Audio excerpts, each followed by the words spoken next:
This is a bookable summary of the book, Investing in People by Wayne Cascio. Do you know why having effective HR is so important for a successful business? Even though it may not be the most exciting area of business, personal management plays a crucial role in a company's profitability. Unfortunately, HR often gets overlooked and undervalued by managers who don't see the value in its activities as long as they don't cost too much. But the truth is, companies that invest in improving their personnel strategies tend to perform better than those that neglect them.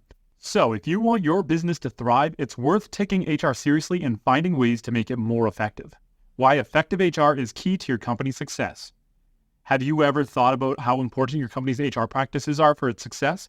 Many managers know that having good employees is crucial, but they may not be able to articulate what makes their HR strategies effective or not. Unfortunately, HR is often undervalued and overlooked in favor of cost efficiency. But the truth is that it plays a crucial role in determining whether your company will grow and thrive. Companies that treat their employees as valuable assets tend to be more successful. It's important to make the connection between decisions regarding human resources and a company's financial performance visible and understandable. One effective way to do this is by using the LAMP framework, which stands for Logic, Analytics, Measure, and Process. This framework can help you understand the logistics behind HR problems, find the right ways to measure them, analyze the data, and create processes to address them. So if you want to ensure your company shines and doesn't suffer, it's essential to prioritize effective HR practices. Keep reading to learn more about how to apply the LAMP framework to your HR processes. How to identify the real HR problem and develop a logical framework. When a company wants to measure success, it often looks to data. But if all you do is crunch numbers, you may miss out on some deeper issues that are impacting your HR practices. To make better decisions, it's important to establish a clear, logical framework to identify the causes and consequences of your problems at your company. For example, let's consider absenteeism. If you only look at the numbers, you'll see that employees are calling in sick. But did you know that only 35% of absenteeism in the United States can be attributed to personal illness? There are many other factors, such as family issues, stress, and entitlement mentality, that can contribute to high absentee rates. To understand the gravity of the problem, you need to establish a logical framework that helps you see how absenteeism impacts your company's productivity and costs. By doing this, you can start to see the connection between absenteeism and reduced productivity or increased costs. By using the LAMP framework, you can ensure that you're shining a light on the right problem in your HR strategy. Once you've identified the problem, it's time to start measuring and finding ways to address it. So if you want to develop a logical framework to get behind the numbers and figure out the real HR problem, keep reading for more insight. If you're finding this video to be enjoyable, show your support by liking it and subscribing to my channel for even more fantastic content. Your encouragement means everything to me and drives me to keep creating videos for you. Why relying on data alone is not enough to make informed HR decisions. Data can be a powerful tool for decision making, but it's not the whole story. In HR, making decisions based on data alone can lead to false insights and expensive mistakes. That's why a proper analysis of data is essential to identify relevant insights and sniff out solutions that work. Jumping to conclusions too soon without proper analysis of data can cost you dearly. For example, if you see a correlation between happy employees and higher sales, you might think that training programs to improve employees' attitudes will boost sales. But a proper analysis might reveal that other factors are at play, such as the demographics of the customers who shop at those stores. HR managers need to have a basic understanding of analytical methods to ensure they can make informed decisions. But detailed analysis is often a complex process that requires specialists. To ensure you get the best insights, hiring specialists who know your company well and have access to all the necessary background information, including the company's structures, staff members, and any previous attempts to enact change, is essential. In summary, while data is essential, it's only the first step in making informed HR decisions. A sound analysis of data is crucial to identify relevant insights and helping you make the right decisions for your company. Contextualizing HR metrics is key to solving HR problems effectively. As a manager, you know that there are a ton of metrics for HR, but measuring alone won't give you much insight. To truly understand and tackle HR problems, you need to contextualize the metrics you use. For example, simply measuring employee turnover won't help you solve the problem. You need to measure it meticulously by department and position to get a better understanding. You might discover that rapid turnover doesn't hurt the company if it's only happening in lower-level positions. This insight might prompt you to improve the working conditions for higher-level positions and dedicate fewer resources to the rest. But how do you choose the appropriate measurement techniques? By having a good grasp of logical frameworks, analysis, and measurement tools. This will enable you to put your HR problems in context and solve them effectively.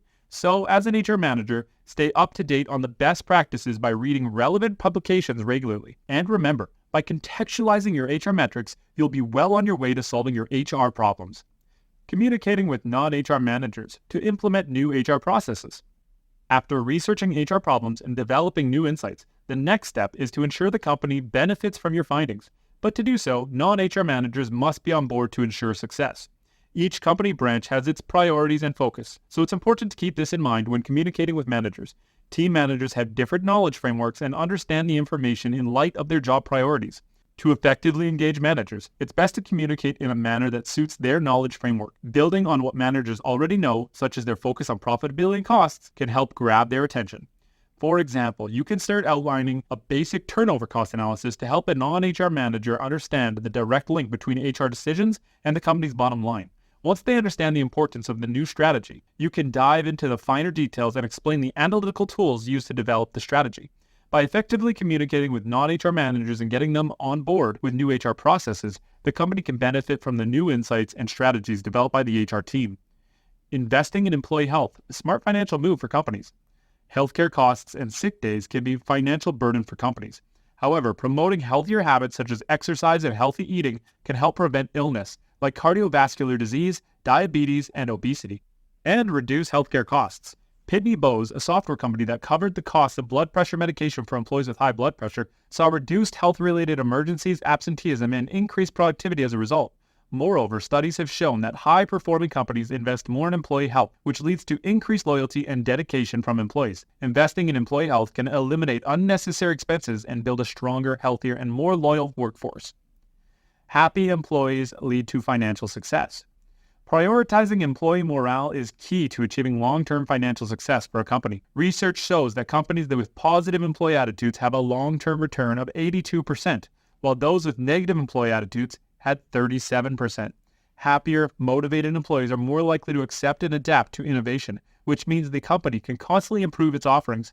Additionally, happier employees can reduce costs by lowering recruitment and training expenses, as turnover rates are typically lower. Companies like Cisco have realized the importance of prioritizing employee morale and have found success by offering services such as childcare and conducting employee self-assessments.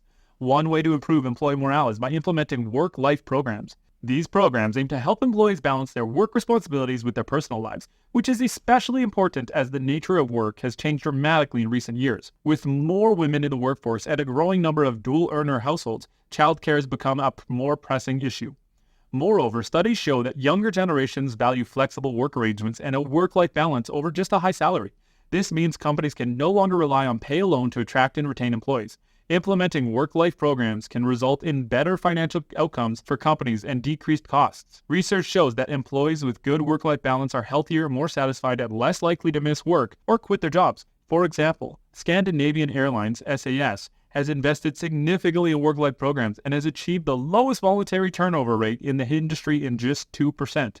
As a result, the company has experienced steady growth since its founding 34 years ago and achieved revenues of $2.31 billion in 2009. In conclusion, prioritizing employee morale and offering work-life programs is a win-win for both employees and companies, leading to increased job satisfaction, productivity, and financial success. We hope this video provided valuable insights and information for you. What is the first step in ensuring a company benefits from new HR insights, communicating with non-HR managers, or conducting a basic turnover cost analysis? Let us know in the comments. And if you learned something new in this video, make sure to hit the button and subscribe for more videos. Thank you, and until next time.